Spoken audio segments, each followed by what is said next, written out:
Ini adalah kisah nyata dari seorang pria miskin yang bekerja sebagai nelayan di pesisir selatan Jawa. Keluarganya selalu dihina miskin, sehingga membuatnya harus bekerja keras untuk menghidupi kedua orang tua dan adik-adiknya. Suatu saat dia jenuh dengan kehidupannya dan bertemu dengan Ratu Pantai Selatan, Nyi Roro Kidul. Dia diberi hadiah berupa kalung ajaib yang akan merubah hidupnya. Lantas, bagaimanakah kisah selengkapnya? Mari kita simak ceritanya. Di sebuah desa pesisir yang terpencil, hiduplah seorang pemuda bernama Iwan. Usianya telah menginjak 30 tahun, tetapi hidupnya masih dikelilingi oleh kesulitan. Ia tinggal bersama kedua orang tuanya yang telah menua dan sering jatuh sakit. Ayahnya dulu adalah seorang nelayan tangguh, namun seiring bertambahnya usia, kekuatannya melemah, membuatnya tak lagi mampu melaut. Ibunya pun memiliki tubuh yang semakin ringkih, sering terbaring lemah di tikar rusuh mereka. Sementara itu, adiknya yang masih duduk di bangku sekolah dasar hanya bisa membantu sebisanya. Iwan merupakan tulang punggung keluarga sejak usia belasan. Ketika teman-teman seusianya menghabiskan waktu bermain atau menikmati masa muda, Iwan sudah berjuang mencari nafkah. Ia pernah mengambil berbagai pekerjaan demi memastikan keluarganya tidak kelaparan, mulai dari menjadi kuli panggul di pelabuhan, membantu nelayan membersihkan jaring, hingga menjual ikan dari siang dan malam. Ia bekerja tanpa mengenal lelah. Namun, kemiskinan mereka membuat keluarga Iwan selalu menjadi bahan hinaan. Warga desa memandang rendah keluarganya, menyebut mereka sebagai keluarga yang miskin yang hanya menjadi bahan beban bagi lingkungan. Anak-anak di sekolah sering mengejek adiknya karena memakai pakaian yang lusuh dan penuh tambalan. Para tetangga pun enggan memberi pinjaman atau bantuan, menganggap Iwan dan keluarga tidak akan mampu membayar kembali. Jangan harap bisa jadi orang kaya, Iwan. Hidupmu memang sudah ditakdirkan susah, teriak seorang pemuda desa suatu hari saat Iwan berjalan pulang dengan sekeranjang ikan di pundaknya. Iwan hanya bisa menunduk, menahan sakit hati yang sudah terlalu sering ia rasakan. Ia tahu membalas hinaan mereka tidak akan mengubah apapun. Satu-satunya cara membuktikan harga dirinya adalah dengan bekerja lebih keras. Jika ia bisa mengubah nasibnya, ia tidak perlu lagi mendengar hinaan yang menyakitinya. Namun, dalam kesibukannya mencari nafkah, Iwan tidak pernah memikirkan kehidupan pribadinya. Banyak pemuda di seusianya yang sudah menikah dan memiliki keluarga, tetapi Iwan tak pernah berani memikirkan jodoh. Baginya, menikah hanyalah angan-angan yang jauh dari jangkauan. Ia tak ingin membebani perempuan manapun dengan kemiskinannya. Bagaimana mungkin ia bisa menafkahi istri jika untuk makan sehari-hari saja ia harus berjuang mati-matian? Setiap kali ibunya menyebut soal pernikahan, Iwan hanya tersenyum. Nanti saja ya Bu, kalau kita sudah tidak kekurangan lagi. Namun dalam hati ia bertanya-tanya, apakah akan ada hari di mana ia tidak lagi hidup dalam kesulitan?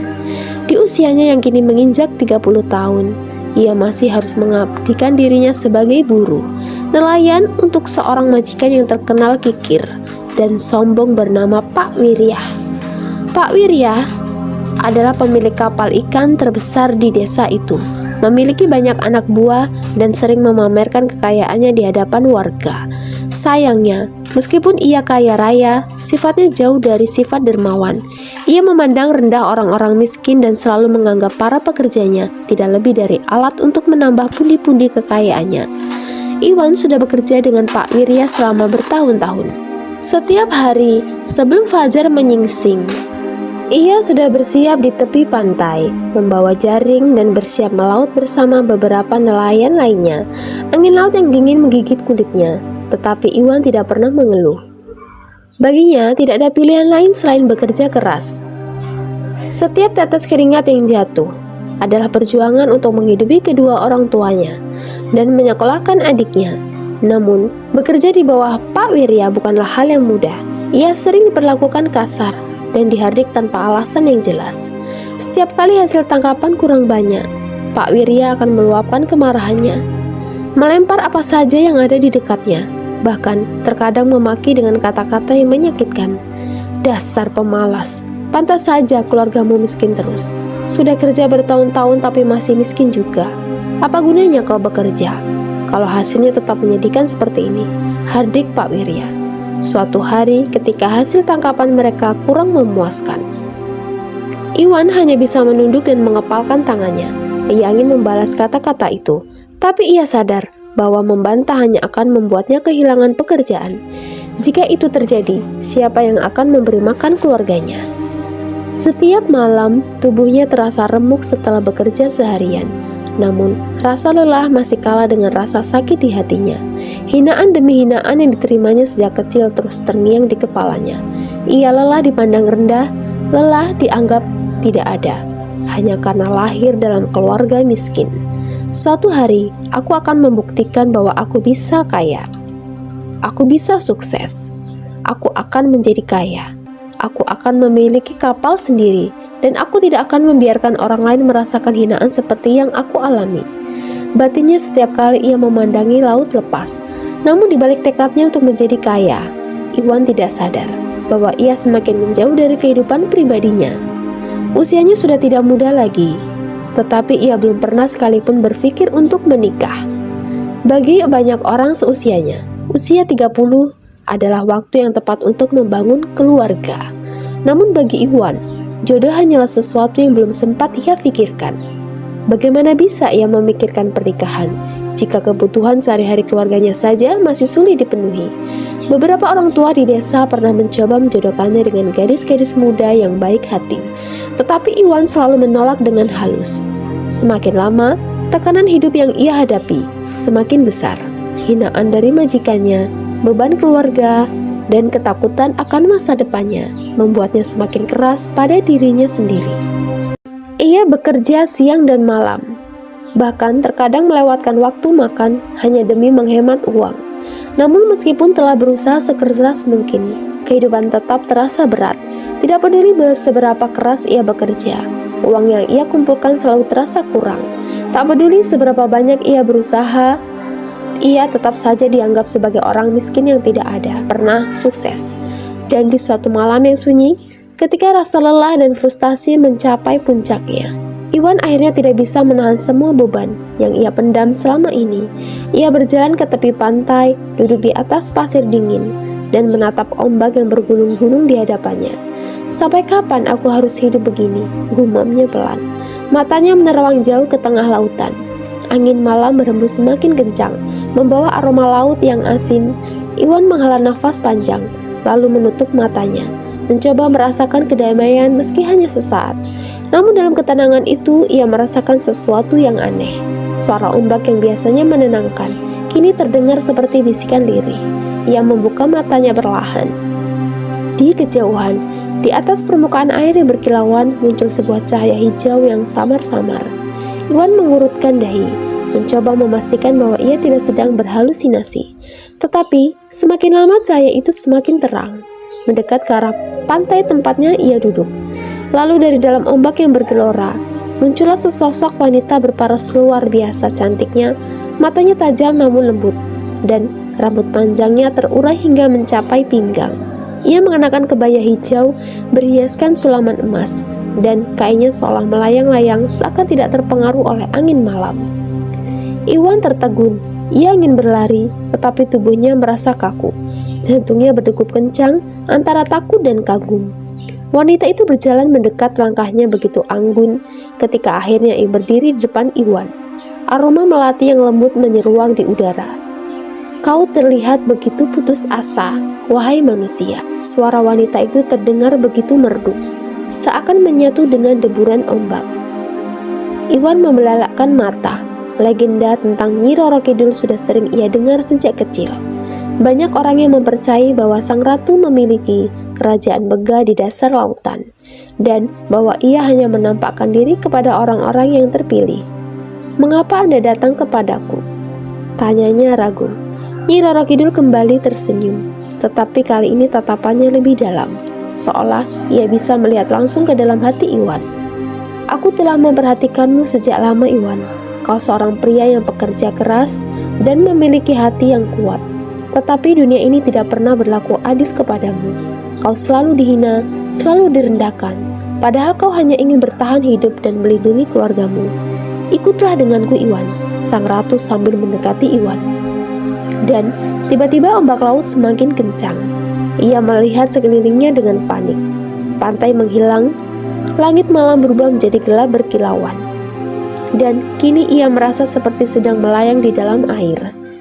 Namun anehnya, ia masih bisa bernafas dengan leluasa. Ketika Iwan membuka matanya kembali, ia sudah berada di tempat yang sama sekali berbeda. Sebuah istana megah terbentang di hadapannya. Dindingnya berwarna hijau kehijauan, dihiasi ukiran rumit yang bercahaya. Dan di sekelilingnya terdapat pilar-pilar besar yang seolah terbuat dari batu karang. Ikan-ikan berwarna-warni berenang di udara seperti burung. Dan di kejauhan, ia bisa melihat beberapa dayang berbusana hijau berjalan dengan anggun, membawa nampan berisi makanan dan minuman. "Apakah ini istanamu?" tanyanya pelan. Nyi Roro Kidul mengangguk. "Ya, dan kau adalah tamu istimewaku." Sang ratu berjalan menuju sebuah singgasana yang berhiasan mutiara, lalu duduk dengan anggun. Ia melambaikan tangannya, dan tiba-tiba seorang dayang datang, membawa sebuah kotak kecil yang berkilauan. "Iwan," panggil sang ratu, "aku akan memberikan sesuatu yang akan mengubah hidupmu." Kotak itu dibuka, dan di dalamnya terdapat sebuah kalung yang terbuat dari untayan mutiara putih yang berkilauan seperti bintang.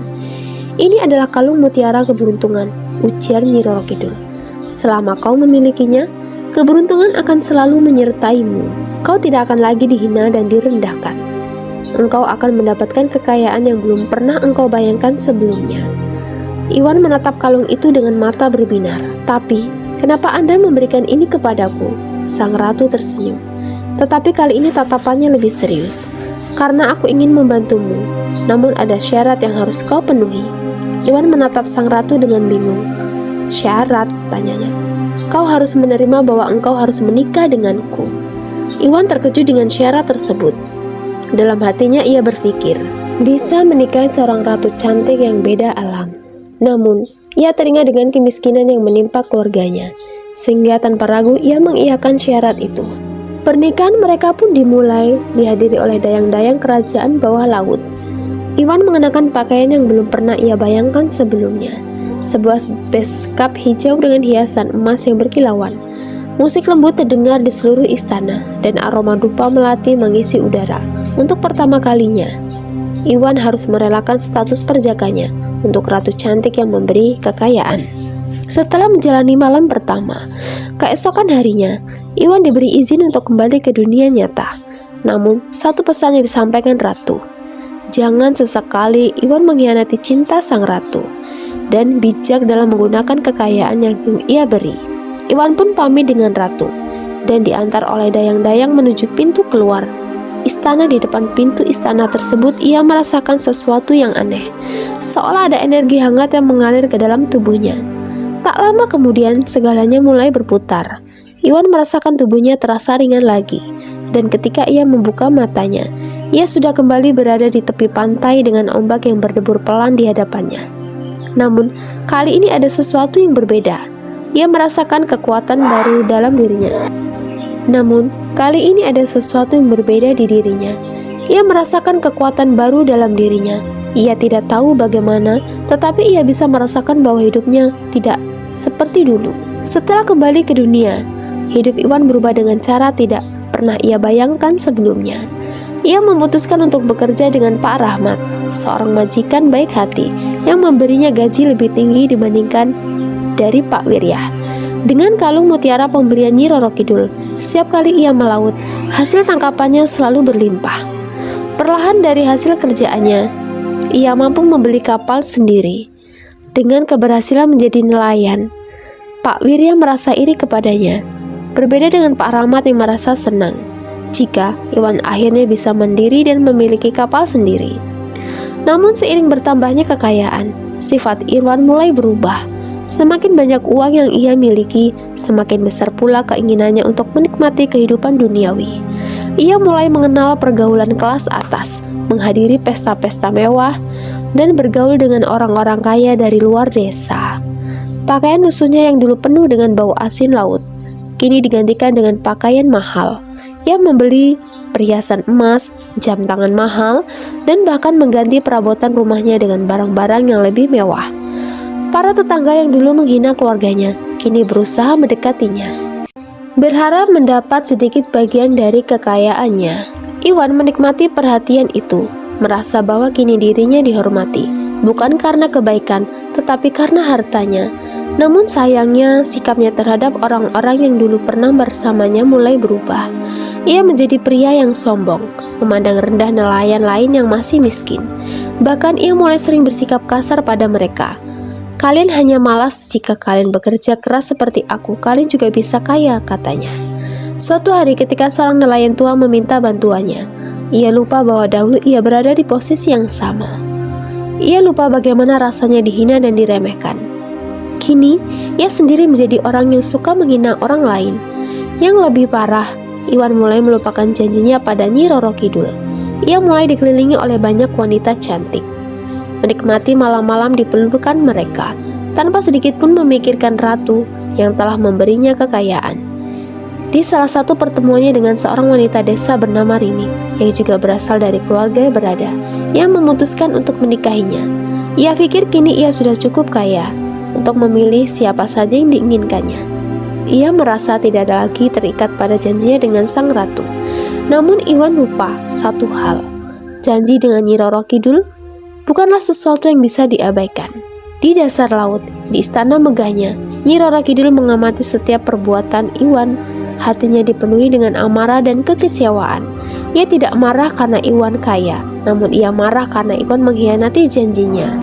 Dan hukuman untuk pengkhianatan adalah sesuatu yang tidak bisa dihindari. Pada suatu malam, saat laut sedang tenang, Iwan pergi melaut bersama beberapa pekerjanya.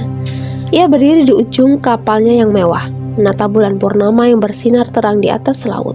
Ia merasa seperti raja, penguasa lautan yang bisa mendapatkan apapun yang ia inginkan.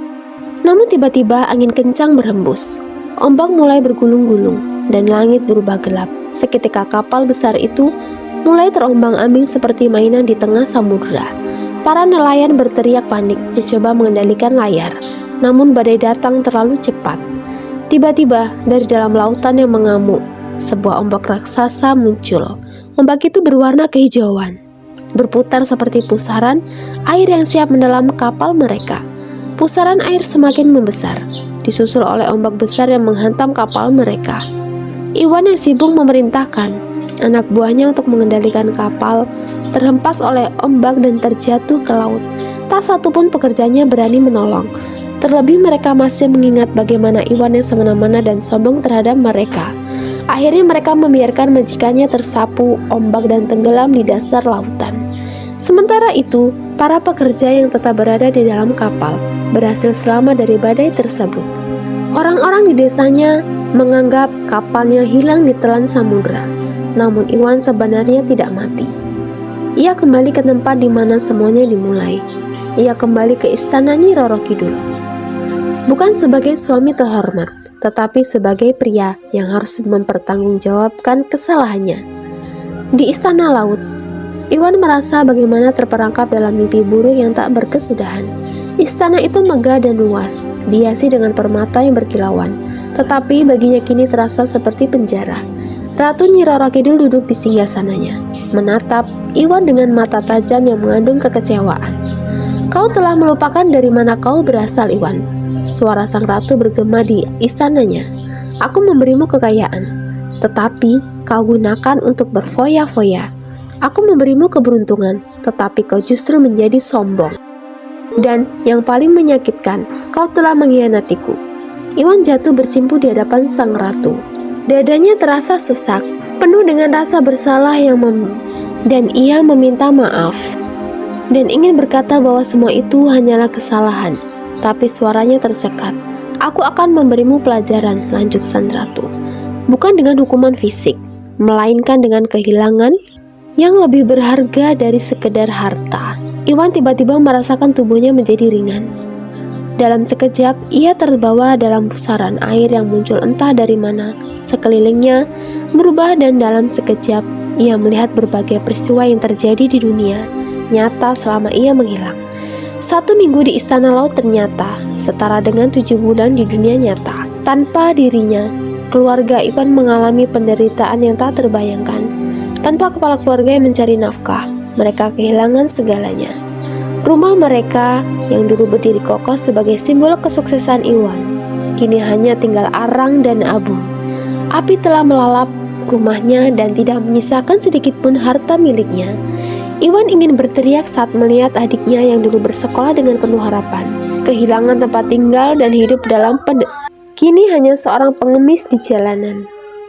Bocah itu berjalan tanpa alas kaki, dengan pakaian lusuh dan tubuh keris kering. Ibunya yang sudah renta hanya bisa menangis dalam kesunyian, kehilangan tempat tinggal dan hidup dalam penderitaan. Semua orang yang dulu menghormati Iwan, kini tak ada yang peduli. Kekayaan yang ia banggakan sirna dalam sekejap, dan yang tersisa hanyalah kesedihan. Ini adalah akibat dari kesombonganmu. Suara sang ratu terdengar di pikirannya. Kini kau harus menebus kesalahanmu. Air mata menetes di pipi Iwan. Ia ingin kembali, ingin memperbaiki semuanya. Ia menyesal telah melupakan keluarganya demi kesenangan duniawi. Ia menyesal telah melupakan siapa dirinya yang sebenarnya. Akhirnya, setelah 7 bulan berlalu, nyata yang terasa seperti hukuman panjang, sang ratu memutuskan untuk mengembalikan Iwan ke dunia manusia. Namun sebelum itu, ia menatap pria yang bersimpuh di hadapannya dengan ekspresi tegas. "Kalung yang kuberikan padamu akan kuambil kembali," ujar sang ratu. Suaranya bergaung di seluruh ruangan. Iwan terdiam, menundukkan kepala dengan pasrah. Ia tahu ini adalah hukuman yang pantas ia terima. Tetapi ingatlah satu hal Iwan, lanjut Nyi Roro Kidul. Kali ini suaranya lebih lembut. Jika suatu saat hatimu benar-benar bersih, dan kau telah mengubur rasa sombongmu, maka keberuntungan akan kembali menghampirimu. Kekayaan sejati bukanlah tentang harta, melainkan kerendahan hati dan kebijaksanaan dalam menjaganya. Dengan kata-kata itu, sang ratu mengangkat tangannya, dan dalam sekejap, Iwan merasakan tubuhnya diselimuti oleh pusaran air hijau zamrud. Pandangannya memudar, kesadarannya berangsur menghilang, dan saat ia membuka mata, ia telah berada di tepi pantai tempat segalanya. Namun, ia bangun dan bergegas berjalan meninggalkan pantai untuk menuju ke rumahnya. Saat berjalan menuju rumahnya, dia tanpa sengaja bertemu dengan adik-adiknya yang saat itu sedang mengemis di jalanan dekat pasar di desanya. Tanpa pikir panjang, Iwan segera menghampiri mereka. Saat kedua adiknya melihatnya, mereka terkejut dan langsung menangis dan dalam pelukannya. Meski malu, mereka tetap merasa bahagia karena kakak mereka telah kembali. Iwan mengusap kepala mereka dengan lembut, berjanji dalam hati untuk tidak akan pernah mengecewakannya mereka lagi. Adik-adiknya membawa Iwan ke sebuah gubuk yang tak layak, tak jauh dari rumahnya, yang kini telah hangus terbakar. Di dalam gubuk tersebut, kedua orang tua Iwan terbaring sakit tak berdaya. Iwan menangis menatap kedua orang tuanya, yang kini sangat memprihatinkan. Bahkan yang lebih menyayat hatinya adalah mengetahui bahwa Rini sang istrinya telah meninggalkan rumah dan keluarganya. Rini kabur bersama lelaki lain setelah Iwan tak kunjung pulang.